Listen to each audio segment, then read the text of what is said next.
Hello everyone, welcome back to Telugu Programmer. This is Ramu. So in our last video, we discussed about loops in Java. Loops అంటే ఏంటి, అవి ఎన్ని types ఉన్నాయి and అవి ఎలా work అవుతున్నాయి అని చెప్పేసి మనం ప్రాక్టికల్ గా ప్రోగ్రామ్స్ ద్వారా నేర్చుకోవడం జరిగింది. ఈ రోజు వీడియోలో వచ్చేసరికి మనం ఈ లూప్స్ యూజ్ చేసి ఒక ప్రోగ్రామ్ రాయబోతున్నాం. ఏంటి ఆ ప్రోగ్రామ్ అంటే పాలిండ్రోమ్ నంబర్. సో యూజర్ అనేవాడు ఏదైనా ఒక నంబర్ ఎంటర్ చేసినప్పుడు ఆ ఇచ్చిన నంబర్ ఏదైతే ఉందో ఆ నంబర్ పాలిండ్రోమ్ నంబర్ అవుతుందా లేదా అని చెప్పేసి మనం అవుట్‌పుట్ డిస్‌ప్లే చేయబోతున్నాం. సో, లెట్స్ స్టార్ట్ ద వీడియోలో. మనం ఫస్ట్ ఇది స్టార్ట్ చేయడానికంటే ముందు, మనం లాజిక్ రాయడానికంటే ముందు, ప్రోగ్రామ్ లాజిక్ రాయడానికంటే ముందు మనకేం తెలియాలి అంటే పాలిండ్రోమ్ నంబర్ అంటే ఏంటో తెలియాలి. సో, ఫస్ట్ మీకు నేను అదే ఎక్స్‌ప్లెయిన్ చేయబోతున్నా. సో, నోట్‌ప్యాడ్ ఓపెన్ చేస్తున్నాం. In this notepad palindrome number అంటే ఏం లేదండి. ఏదైనా ఒక number, if you read a number in forward direction are backward direction. Let's take a number example 121. So, ఈ 121 అనే నంబర్‌ని మనం ఎగ్జాంపుల్‌గా తీసుకున్నట్లయితే, ఈ నంబర్‌ని మనం ఫార్వర్డ్ డైరెక్షన్‌లో చదివినా ఆర్ బ్యాక్వర్డ్ డైరెక్షన్‌లో చదివినా, ఫార్వర్డ్ డైరెక్షన్‌లో చదివినా ఆర్ బ్యాక్వర్డ్ డైరెక్షన్‌లో చదివినా నంబర్ రిజల్ట్ అనేది మనకు చేంజ్ అవ్వదు. వాల్యూ అనేది చేంజ్ అవ్వట్లేదు. అందుకని చెప్పేసి మనం దీన్ని పాలిండ్రోమ్ నంబర్ అని చెప్పడం జరుగుతుంది. సో ఏంటి? ఏదైనా ఒక నంబర్, యూజర్ అనేవాడు ఏదైనా ఒక నంబర్ ఎంటర్ చేసినప్పుడు ఫస్ట్ మనం ఆ ఇచ్చిన నంబర్‌ని రివర్స్ చేయాల్సున్నది. ఇచ్చిన నంబర్‌ని రివర్స్ చేసి ఆ నంబర్ యూజర్ ఇచ్చిన యాక్చువల్ నంబర్‌కి ఈక్వల్ అవుతుందా లేదా అని చెప్పేసి మనం కంపేర్ చేయాలి. ఒకవేళ యూజర్ ఇచ్చిన నంబర్‌కి మనం రివర్స్ చేసిన నంబర్ ఈక్వల్ అయినట్లయితే దాన్ని పాలిండ్రోమ్ నంబర్ అని చెప్పడం జరుగుతుంది. పాలిండ్రోమ్ నంబర్‌కి ఎగ్జాంపుల్ అంటే చాలా ఉన్నాయండి. 121 అనే ఒక ఎగ్జాంపుల్. 101 అనే ఒక ఎగ్జాంపుల్. ఇలా చెప్పుకుంటూ పోతే చాలా నంబర్స్ పాలిండ్రోమ్ నంబర్సే అవుతాయి. ఓకే.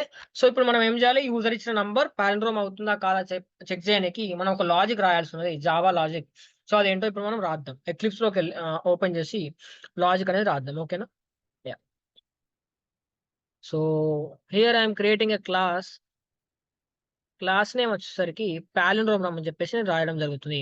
ఎప్పుడైనా మన క్లాస్ నేమ్ అనేది ఫైల్ నేమ్‌కి సిమిలర్‌గా ఉండాలి. ఫైల్ నేమ్, క్లాస్ నేమ్ ఎప్పుడు మ్యాచ్ అవ్వాల్సి ఉంటది. ఓకే. ఇది మనం లెక్చర్ 1లో చెప్పినాను. Okay. Palindrome. So, we are created a class with the name of palindrome. So, నేనేం చేస్తున్నా అంటే మనందరికీ తెలుసు స్కానర్ క్లాస్ ఎలా వర్క్ అవుతుందని చెప్పేసి యూజర్ ఇన్‌పుట్స్ తీసుకోనికి స్కానర్ క్లాస్ అనేది వర్క్ అవుతుంది. So, I am creating object for scanner class. ఎందుకు క్రియేట్ చేస్తున్నాం మరి ఆబ్జెక్ట్ అంటే స్కానర్ క్లాస్‌కి? Because the methods which are available in scanner class are non static methods. మీకు స్కానర్ క్లాస్ గురించి మనం డీటెయిల్‌గా ఒక లెక్చర్ చేసినాం. దాంట్లో మీరు చూడండి డీటెయిల్‌గా మీకు అర్థమవుతుంది. ఎందుకు ఆబ్జెక్ట్ క్రియేట్ చేయాలి? స్కానర్ క్లాస్‌లో ఎలాంటి టైప్ ఆఫ్ మెథడ్స్ ఉన్నాయని చెప్పేసి మీకు ఒక లెక్చర్ ఉంది. ఐ థింక్ లెక్చర్ నంబర్ 3 అనుకుంటా. సో, మీరు ఆ లెక్చర్‌లో చూస్తే మీకు క్లియర్‌గా అర్థమవుతుంది స్కానర్ క్లాస్ గురించి. ఓకే. యాహ్! సో, ఇప్పుడు నేనేం చేయబోతున్నా అంటే I am printing a message like enter a number. So, యూజర్‌ని ఒక నంబర్ ఎంటర్ చేయమని చెప్పేసి అడగడం జరుగుతుంది. Int num equal to SC dot next int. User దగ్గర నుండి తీసుకున్న నంబర్‌ని నమ్ అనే variable, integer type of variable అండి ఇది. ఈ వేరియబుల్‌లో మనం స్టోర్ చేయడం జరుగుతుంది. ఓకే. సో, నెక్స్ట్ స్టెప్ ఏంటంటే యూజర్ ఇచ్చిన నంబర్‌ని మనం రివర్స్ చేయాలి. మరి రివర్స్ అంటే ఎలా చేస్తాం? రివర్స్ చేయడం అంటే లెట్స్ సే 123 అని ఒక నంబర్ ఉంది. ఇప్పుడు దీన్ని రివర్స్ చేస్తే మనకి ఎంత వస్తది రిజల్ట్? 321 వస్తది. రివర్స్ చేయాలి అంటే ఏం చేయాలి? ఒక్కొక్క డిజిట్‌ని మనకి ఏదైతే ఒక్కొక్క డిజిట్ ఉందో నంబర్‌లోని డిజిట్‌ని ఎక్స్ట్రాక్ట్ చేస్తూ రివర్స్‌లో రాయాల్సున్నది. సో, మరి ఎక్స్ట్రాక్ట్ ఎలా చేస్తాం? ఒక్కొక్క డిజిట్‌ని నంబర్‌లో లెట్స్ సే 4 డిజిట్స్ ఉన్నా, 3 డిజిట్స్ ఉన్నా, 5 డిజిట్స్ ఉన్నా ఒక్కొక్క డిజిట్‌ని మనం ఎక్స్ట్రాక్ట్ చేయాలి. ఎక్స్ట్రాక్ట్ చేస్తూ దాన్ని మనం రివర్స్ ఆర్డర్‌లో రాయాల్సున్నది.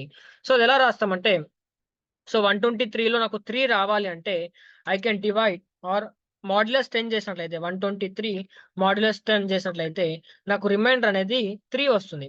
ఎలా వస్తుంది 3 అంటే 123ని 10తో డివైడ్ చేస్తే 10 12s ఆర్ 120. 10 12s ఆర్ 120 ఇక్కడ మనకి ఇంటిజర్ డివిజన్ జరుగుతుంది. సో, 10 12s ఆర్ 120 రిమైండర్ వచ్చేసరికి 3 అనేది రావడం జరుగుతుంది. సో, ఇలా నాకు 3 అనేది రావడం జరిగింది. సో, 3 వచ్చిన తర్వాత నెక్స్ట్ నాకు 2 రావాలి. 2 రావాలంటే మళ్ళీ మాడ్యులస్ 10 చేయాలి. 1 రావాలంటే మళ్ళీ మాడ్యులస్ 10 చేసినప్పుడు ఇలా నాకు ఆహ్, ఒక్కొక్క డిజిట్ అనేది ఎక్స్ట్రాక్ట్ అవ్వడం జరుగుతుంది. సో, 123 మాడ్యులస్ 10 చేస్తే నాకు 3 వచ్చింది. 3 వచ్చిన తర్వాత 3ని నేను రిమూవ్ చేయాలి. ఈ నంబర్‌లోంచి రిమూవ్ చేయాలి అంటే I can divide by 10. So 123 divide by 10 చేస్తే నాకు కోషంట్ ఎంత వస్తుందంటే 12 అనేది రావడం జరుగుతుంది. 123 మాడ్యులస్ 10 చేస్తే రిమైండర్ 3 వచ్చింది. 123 మాడ్యులస్ 10 చేస్తే కోషంట్ 12 వచ్చింది. నెక్స్ట్ టైమ్ ఏం చేయాలి అంటే ఈ 12 అనే నంబర్‌ని తీసుకొని మళ్ళీ మాడ్యులస్ 10 చేయాల్సి ఉన్నది. 12 మాడ్యులస్ 10 చేస్తే 10 వన్స్ ఆర్ 10 రిమైండర్ 2.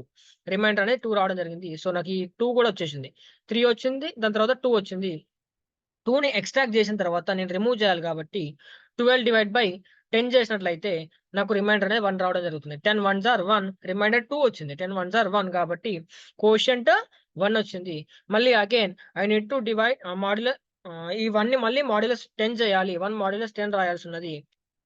ఇలా రాసినట్లయితే ఇక్కడ జరుగుతుంది ఇంటిజర్ డివిజన్ కాబట్టి మనకు 0 పాయింట్స్ రాదు. మనకు ఫ్లోటింగ్ పాయింట్ వాల్యూ రాదు. 0నే వస్తుంది. 1ని 10తో డివైడ్ చేస్తే 10 జీరోస్ 0. రిమైండర్ వచ్చేసరికి మనకు 1 అనేది రావడం జరిగింది. నెక్స్ట్ టైమ్ మళ్ళీ 1ని కూడా మనం రిమూవ్ చేయాలి కాబట్టి నేనేం చేస్తున్నా అంటే 1 డివైడ్ బై 10 చేస్తే మనకొచ్చేది కోషంట్ వచ్చేసరికి 0 వస్తుంది.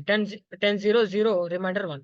సో ఇలా నేనేం చేయాలి ఒక్కొక్క డిజిట్ ఎక్స్ట్రాక్ట్ అవ్వాలి అంటే మాడ్యులస్ 10 చేయాల్సి ఉన్నది. లేదు ఆ డిజిట్ నేను రిమూవ్ చేయాలి కంప్లీట్‌గా అంటే I can divide by 10. So 10తో డివైడ్ చేస్తే నంబర్ రిమూవ్ అయిపోతుంది. 10తో మాడ్యులస్ 10 చేస్తే ఆ నంబర్ అనేది మనకు ఇన్‌పుట్‌గా మనం తీసుకోవచ్చు. అంటే మనకు ఆ నంబర్‌ని ఎక్స్ట్రాక్ట్ చేయడం జరుగుతుంది. ఓకే. సో ఇదే లాజిక్ నేను ప్రోగ్రామ్‌లో రాయబోతున్నా. సేమ్ లాజిక్ ఉపయోగించి నేను నాకు కావాల్సిన ప్రోగ్రామ్ నేను రాయబోతున్నా. పాలిండ్రోమ్ అవుతుందా కాదా? ఫస్ట్ మనం పాలిండ్రోమ్ అవుతుందా కాదా చెక్ చేయాలి అంటే ఫస్ట్ ఒక నంబర్‌ని రివర్స్ చేయాలి. సో మీరు ఈ ప్రోగ్రామ్ నేర్చుకోవడం వల్ల మీకొచ్చే అడ్వాంటేజ్ ఏంటంటే పాలిండ్రోమ్ ప్రోగ్రామ్ వస్తే మీకు రివర్స్ ఆఫ్ ఎ నంబర్ కూడా వస్తది. ఒకవేళ మీరు ఇంటర్వ్యూకెళ్ళినప్పుడు మీకు ఏదైనా ఈ రెండిట్లో ఏదైనా ఒక ప్రోగ్రామ్ వచ్చే ఛాన్స్ ఉంది. అంటే ఇదే వస్తదని కాదు. ఇవి ప్రోగ్రామ్స్ బేసిక్ ప్రోగ్రామ్స్‌లో ఇవి కూడా ఒక ప్రోగ్రామ్ అని చెప్పొచ్చు మనకి. So reverse of a number అనే ప్రోగ్రామ్ అడగొచ్చు. బేసిక్ ప్రోగ్రామ్‌లో ఈ ప్రోగ్రామ్ గూడా ఉంటుంది. And palindrome programme. సో మీరు ఈ ఒక్క ప్రోగ్రామ్ నేర్చుకున్నట్లయితే పాలిండ్రోమ్ నంబర్ అనే ప్రోగ్రామ్ నేర్చుకుంటే మీరు 2 ప్రోగ్రామ్స్ చేయగలుగుతారు. ఒక నంబర్ నుంచి రివర్స్ చేయమన్నా మీరు రాయగలుగుతారు లాజిక్. అండ్ ఒక నంబర్ ఇచ్చి పాలిండ్రోమా కాదా చెక్ చేయమన్నా మీరు లాజిక్ రాయగలుగుతారు. Okay. Yeah! So let's start writing the logic. So number వచ్చేసింది మనకు.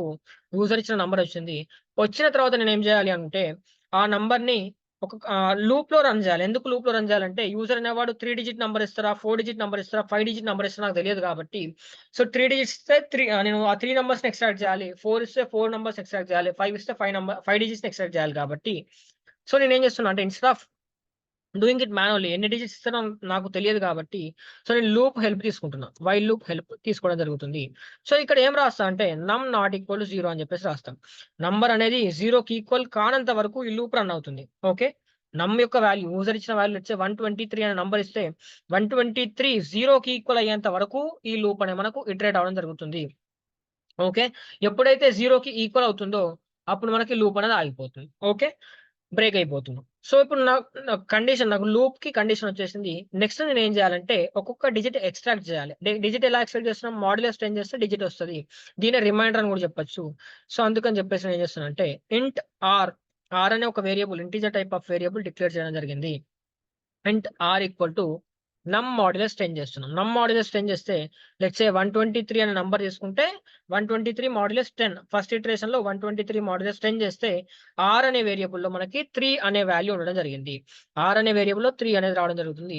అండ్ మన టోటల్ అంటే 123 అనేది 321గా వస్తుంది కాబట్టి, సో ఒక్కొక్క డిజిట్ ఎక్స్ట్రాక్ట్ చేస్తున్నాం కాబట్టి మనం ఏం చేయాలంటే సమ్ అని ఒక వేరియబుల్ తీసుకుంటున్నాం. సో దీనిలో స్టోర్ చేస్తున్నాం. సమ్ చేస్తూ దీనిలో స్టోర్ చేస్తాం. అది ఎలానో మీకు అర్థమైతది కాసేపట్లో. సో ఇంట్ some integer type of variable some అనే వేరియబుల్ డిక్లేర్ చేస్తాం. అండ్ దాన్ని 0తో ఇనిషియలైజ్ చేయడం జరిగింది. ఓకే. ఇంట్ are equal to num modulus 10 రాస్తున్నాం. రిమైండర్ అనేది రావడం జరిగింది. సో ఇలా వచ్చిన తర్వాత నేను ఏం చేస్తున్నా అంటే sum equal to sum into 10. సమ్‌ని 10తో మల్టిప్లై చేస్తూ రిమైండర్ అనేది దానికి యాడ్ చేయడం జరుగుతుంది. సో ఇలా ఎందుకు చేస్తున్నామో మీకు కాసేపట్లో నేను డ్రై రన్ చేసి చూపెడతాను మీకు కోడ్. డ్రై రన్ చేసి చూపెడితే మీకు క్లియర్‌గా అర్థమవుతుంది. ఓకే. సో ఫర్ టైమింగ్ ఇది గుర్తుపెట్టుకోండి. Sum equal to sum into 10 plus R రాసినాం. నెక్స్ట్ ఏం చేయాలి అంటే నమ్ డివైడ్ బై ఈక్వల్ టు 10. ఇది మనకు అసైన్‌మెంట్ ఆపరేటర్. ఇలా అయినా రాయొచ్చు. లేదు అంటే నమ్ ఈక్వల్ టు నమ్ డివైడ్ బై 10 అయినా రాయొచ్చు. ఓకే. అంతే. ఇలా రాసినామంటే మన ప్రోగ్రామ్ అయిపోయింది. మనకు ఏదైతే నంబర్ ఉందో ఆ నంబర్ రివర్స్ అయిపోయిందని అర్థం. నంబర్‌ని రివర్స్ చేయడం జరిగింది. కావాలంటే మీరు చూడండి. So, here I will print that. So, సమ్‌ని గనక ఇక్కడ ప్రింట్ చేస్తే చూడండి. సో లెట్స్ సే 123 అనే నంబర్ ఇస్తే నాకు 321 వచ్చింది. సో నేను ఏ నంబర్ ఇచ్చినా 1 2 3 అని ఇస్తే 65321 వస్తుంది. 65321. సో ఇలా నాకు నంబర్ అనేది రివర్స్ అయిపోయింది. సో ఇది ఎలా జరుగుతుందని చెప్పేసి నేను డ్రై రన్ చేసి చూపెడతాను. మీకు నీట్‌గా మళ్ళీ ఎక్స్‌ప్లెయిన్ చేస్తా. ఒక్కొక్క స్టెప్ ఎక్స్‌ప్లెయిన్ చేస్తా. ఓకేనా? యాహ్! సో ఇది రివర్స్ ఆఫ్ ఎ నంబర్‌కి లాజిక్. సో మీకు ఎవరైనా ఎప్పుడైనా ఒక నంబర్‌ని రివర్స్ చేయమని చెప్పేసి మిమ్మల్ని అడిగితే, రివర్స్ చేయడానికి లాజిక్ రాయమని అడిగితే మీరు రాయాల్సిన ప్రోగ్రామ్ ఇది. ఓకే. బట్ మనం ఇప్పుడు రాసిన ప్రోగ్రామ్ దేనికి రాస్తున్నాం అంటే పాలిండ్రోమ్ నంబర్‌కి రాస్తున్నాం. సో యూజర్ ఇచ్చిన నంబర్ పాలిండ్రోమ్ నంబర్ అవుతుందా కాదా చెక్ చేయడానికి రాస్తున్నాం కాబట్టి, సో మనం ఇంకా దీనికి కొంచెం ఆహ్, కోడ్ యాడ్ చేయాల్సుంది. అదేంటో నేను చెప్తా చూడండి. సో మనం ఈ లూప్ అనేది రన్ అయిపోయిన తర్వాత మన యాక్చువల్ నంబర్ అంటే యూజర్ ఇచ్చిన నంబర్ ఏదైతే ఉందో అది 0 అయిపోతుంది. కాబట్టి మీరు ఇక్కడ గమనించండి. సో ఇక్కడ నేను నమ్ వాల్యూ ప్రింట్ చేస్తే నాకు 0 అనేది వస్తుంది చూడండి. సో ఎంటర్ ఏ నంబర్ నేను ఇచ్చిన నంబర్ 123 అనుకోండి. 123 ఇనిషియల్‌గా నమ్ అనే వేరియబుల్‌లో స్టోర్ అయ్యి ఉన్నది. బట్ లాస్ట్ టైమ్ మనకి లూప్ అనేది ఇటరేషన్స్ అన్నీ కంప్లీట్ చేసుకున్న తర్వాత చెక్ చేస్తే ఏం జరుగుతుందో చూడండి. నంబర్ వాల్యూ 0 అయిపోయింది. 0 అనేది అయిపోయింది. సో ఇలా అవ్వకూడదు. ఎందుకు అవ్వకూడదంటే మనం యూజర్ ఇచ్చిన నంబర్‌ని మన రివర్స్ నంబర్ అంటే సమ్ అనే వేరియబుల్‌తో మనం కంపేర్ చేయాలి. ఎందుకు కంపేర్ చేయాలి అంటే రివర్స్ నంబర్ మన యాక్చువల్ నంబర్‌తో కంపేర్ చేసినప్పుడు అవి 2 ఈక్వల్ అయినప్పుడు మాత్రమే పాలిండ్రోమ్ అని చెప్తాం. లేదు అంటే నాట్ ఎ పాలిండ్రోమ్ అని చెప్తాం కాబట్టి ఖచ్చితంగా నాకు ఈ నంబర్ 0 అయిపోకూడదంటే నేనేం చేస్తా అంటే ఫస్ట్ నాకు యూజర్ అనేవాడు నంబర్ ఇచ్చిన తర్వాత ఒక టెంపరరీ వేరియబుల్ డిక్లేర్ చేసుకుంటా. టెంప్ అనే ఒక టెంపరరీ వేరియబుల్‌లో ఈ నమ్ అనే దాన్ని స్టోర్ చేయడం జరిగింది. సో ఇప్పుడు నాకు ఒరిజినల్ వాల్యూ యూజర్ ఎంటర్ చేసిన ఒరిజినల్ వాల్యూ అనేది టెంప్ అనే వేరియబుల్‌లో స్టోర్ అయ్యి ఉంది. ఓకే. సో ఇప్పుడేం చేయబోతున్నామంటే ఈ లాజిక్ అంటే ఈ లూప్ అంతా ఇటరేషన్స్ కంప్లీట్ చేసుకున్న తర్వాత అన్ని ఇటరేషన్స్ కంప్లీట్ అయిన తర్వాత బయట ఒక కండిషన్ రాయబోతున్నాం. ఇఫ్ టెంప్‌లో యూజర్ ఇచ్చిన ఒరిజినల్ నంబర్ ఉంది. ఈక్వల్ టు సమ్ అయినట్లయితే అది పాలిండ్రోమ్ నంబర్. అంటే యూజర్ ఇచ్చిన యాక్చువల్ నంబర్ రివర్స్డ్ నంబర్ ఎక్కడ ఉందంటే సమ్ అనే వేరియబుల్‌లో ఉంది. సమ్‌కి ఈక్వల్ అయితే దాన్ని మనం పాలిండ్రోమ్ అని చెప్పడం జరుగుతుంది. లేదు అంటే ఎల్స్ నాట్ ఎ పాలిండ్రోమ్ అని చెప్పడం జరుగుతుంది. Not a palindrome. Okay. So, ఇప్పుడు చూద్దాం. చెక్ చేద్దాం. మరి పాలిండ్రోమ్ అవుతుందా కాదా చెక్ చేద్దాం. So, let's take a palindrome number example 121. 121 enter చేస్తే 121 అనేది పాలిండ్రోమ్ అని చెప్తుంది. 102 ఎంటర్ చేద్దాం. 102 అనేది యాక్చువల్‌గా పాలిండ్రోమ్ కాదు. 102ని రివర్స్ చేస్తే 201 వస్తది. అదే 102కి ఈక్వల్ కాదు కాబట్టి నాట్ ఎ పాలిండ్రోమ్ అని చెప్తుంది. Clear? So, this is the logic for palindrome number. So, మనం ఒకసారి డ్రై రన్ చేసి చూద్దాం. ఈ స్టెప్స్ ఎలా నడుస్తున్నాయని చెప్పేసి డ్రై రన్ చేసి చూద్దాం. So yeah! సో, ఇక్కడ రాస్తున్న ప్రోగ్రామ్ చూడండి. ఏం చేస్తున్నామంటే యాహ్!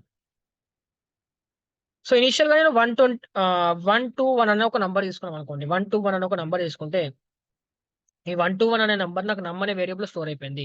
నమ్ అనే వేరియబుల్‌లో స్టోర్ అయిపోయింది. అండ్ టెంప్‌లో కూడా మనం నమ్‌ని స్టోర్ చేస్తాం కాబట్టి, టెంప్‌లో కూడా 121 అనే నంబర్ ఉండడం జరిగింది. సో, నమ్ equal to 121, temp equal to 121 రెండిట్లో 121 ఉంది. 121 సమ్ వాల్యూ 0 ఉంది. సో, ఇక్కడ మనకి ఇటరేషన్ స్టార్ట్ అవుతుంది. ఎన్ని ఇటరేషన్స్ జరుగుతాయో కూడా మీకు చూపెడతా. సో, నమ్ నాట్ ఈక్వల్ టు 0 అన్నాం. మన కండిషన్ ఏం రాసాం? నంబర్ నాట్ ఈక్వల్ 0 అన్నాం. నమ్ వాల్యూ ఎంత? 121 నాట్ ఈక్వల్ 0 అనేది మనకు ట్రూ రిటర్న్ చేస్తుంది. ఇక్కడ మనకు ఫస్ట్ ఇటరేషన్ స్టార్ట్ అవుతుంది. ఇక్కడ ఏం స్టార్ట్ అవుతుంది? ఇటరేషన్ 1 అనేది స్టార్ట్ అయింది. సో, ఇక్కడ ఇప్పుడు ఏం చేస్తున్నామంటే నంబర్ నాట్ ఈక్వల్ 0 అనేది ట్రూ అయింది. ఇక్కడ నమ్ వాల్యూ ఎంత? 121 నాట్ ఈక్వల్ టు 0 అనే స్టేట్‌మెంట్ మనకు ట్రూని రిటర్న్ చేసింది కాబట్టి బ్లాక్ లోపలికి ఎంటర్ అయిపోయింది. లూప్ యొక్క బ్లాక్ లోపలికి ఎంటర్ అయిపోయి ఇక్కడ ఆర్ వాల్యూ మనకు వచ్చింది. ఆర్ వాల్యూ ఎంత వచ్చిందంటే నమ్ మాడ్యులస్ 10 చేసినాం. నమ్ మాడ్యులస్ 10 అంటే 121 మాడ్యులస్ 10. 121ని 10తో డివైడ్ చేస్తే మనకొచ్చే రిమైండర్ ఎంత అంటే 1. రిమైండర్ ఎంత? 1. 10 12s ఆర్ 120 రిమైండర్ 1. సో, ఇప్పుడు ఆర్‌లో మనకి 1 అనేది ఉండడం జరిగింది. సమ్‌లో చూసుకుంటే సమ్ ఇంటూ 10 అన్నాం. సమ్ వాల్యూ ఎంత ఇనీషియల్‌గా ఇటరేషన్ 1లో సమ్ వాల్యూ 0 ఉంది. ఇక్కడికి ఇంకా చేంజ్ అవ్వలేదు సమ్ వాల్యూ. 0 అనేది ఉండడం జరిగింది. సమ్ ఇంటూ 10 అన్నాం. 0 into anything 0. 0 into anything 0 plus r అన్నాం. ఆర్‌లో ఎంతుంది వాల్యూ 1 అనేది ఉండడం జరిగింది. సో, ఫైనల్‌గా సమ్‌లో ఎంతుంది? 1 అనేది స్టోర్ అయిపోయింది. 1 అనేది స్టోర్ అయిపోయింది. సో, నెక్స్ట్ ఏం చేస్తున్నామంటే 1 అనేది స్టోర్ అయిన తర్వాత ఇక్కడితో నమ్ డివైడ్ బై ఈక్వల్ 10 అని చెప్పేసి మనం ఈ లైన్ నెంబర్ 16 వచ్చింది. లైన్ నెంబర్ 16లో నమ్ డివైడ్ బై 10 అని రాస్తున్నాం. నంబర్‌లో మనకు 121 ఉంది. 121 డివైడ్ బై 10 చేస్తే మన కోషంట్ ఎంత వస్తదంటే 10 12s ఆర్ 120 అంటే కోషంట్ వచ్చేసరికి 12 అనేది రావడం జరిగింది. సో ఫస్ట్ ఇటరేషన్ కంప్లీట్ అయ్యేసరికి నమ్‌లో వాల్యూ 12 అనేది ఉండడం జరిగింది. నమ్ వాల్యూ ఎంత ఉంది? 12 అనేది ఉండడం జరిగింది. ఓకే. సో మళ్ళీ ఇక్కడ ఇటరేషన్ 2 స్టార్ట్ అవుతుంది. ఇటరేషన్ 2 ఇటరేషన్ 2 ఇటరేషన్ 2లో ఏం జరుగుతుందంటే ఇటరేషన్ 2 చూసుకున్నట్లయితే ఆహ్, ఓకే. యాహ్! మనకు ఇటరేషన్ 2లో చూసుకుంటే నంబర్ వాల్యూ వచ్చేసరికి 12 అని వచ్చింది. నంబర్ వాల్యూ ఎంత? 12. 12 నాట్ ఈక్వల్ టు 0 అనేది ట్రూ రిటర్న్ చేస్తుంది. ట్రూ రిటర్న్ చేసిన తర్వాత బ్లాక్ లోపలికి ఎంటర్ అయిపోయింది. Are equal to num modulus 10 అన్నాం. మళ్ళీ ఇక్కడ ఆర్ కొత్త వాల్యూతో ఇనిషియలైజ్ అవుతుంది. ఎందుకంటే మనకు ఒక వేరియబుల్ ఒకసారి ఒకే వాల్యూ హోల్డ్ చేస్తుందని మనకు తెలుసు. Okay. So r equal to num modulus 10 అన్నాం. నమ్ అంటే 12. 12ని 10తో డివైడ్ చేస్తే 10 వన్స్ ఆర్ 10 రిమైండర్ వచ్చేసరికి 2. సో ఆర్‌లో ఈసారి మనకు 2 అనేది స్టోర్ అయిపోవడం జరిగింది. సమ్ వాల్యూ చూసుకున్నట్లయితే some equal to sum into 10 అన్నాం. సమ్‌లో ఆల్రెడీ మనకు 1 అనే వాల్యూ ఉంది. ఫస్ట్ ఇటరేషన్ కంప్లీట్ అయ్యే టైంకి. So sum equal to 1 into 10 plus R. ఆర్‌లో ఎంత ఉంది మరి అంటే 2 ఉంది. ఆర్‌లో ఎంత ఉంది? 2 ఉంది. So 1 into 10 10 plus 2 1 into 10 10 10 plus 2 12. So మనకు సమ్‌లో 12 అనే వాల్యూ ఉండడం జరిగింది. సమ్‌లో 12 అనే వాల్యూ ఉంది. మళ్ళీ నెక్స్ట్ నమ్ ఈక్వల్ టు నమ్ డివైడ్ బై 10 అన్నాం. నమ్‌లో ఎంత ఉంది వాల్యూ? 12 ఉంది. 12 డివైడ్ బై 10 చేస్తే 12ని 10తో డివైడ్ చేస్తే మనకు రిమైండర్ ఎంత వస్తుందంటే కోషంట్ ఎంత వస్తుందంటే 10 వన్స్ ఆర్ 10. కోషంట్ వచ్చేసరికి 1 అనేది రావడం జరిగింది. ఓకే. సో ఇక్కడితో మనకు సెకండ్ ఇటరేషన్ కూడా కంప్లీట్ అయిపోయింది. మళ్ళీ థర్డ్ ఇటరేషన్‌కొస్తుంది. ఇక్కడితో సెకండ్ ఇటరేషన్ కూడా కంప్లీట్ అయిపోయింది. థర్డ్ ఇటరేషన్ దగ్గరికి రావడం జరిగింది. థర్డ్ ఇటరేషన్ చూసుకుంటే ఇటరేషన్ 3 ఇటరేషన్ 3లో వచ్చేసరికి నమ్ ఈక్వల్ టు 1 ఉండడం జరిగింది. ఆర్ ఈక్వల్ టు ఆర్‌లో మళ్ళీ వాల్యూ రీప్లేస్ అవుతుంది. 1 మాడ్యులస్ 10 చేసినట్లయితే 1ని 10తో డివైడ్ చేస్తే ఇంటిజర్ డివిజన్ జరుగుతుంది. 10 0 0 రిమైండర్ వచ్చేసరికి మనకు 1 వస్తుంది. రిమైండర్ ఎంత ఉంది? 1. Some equal to sum into 10 అంటున్నాం. సమ్‌లో ఎంత ఉంది? 12 ఉంది.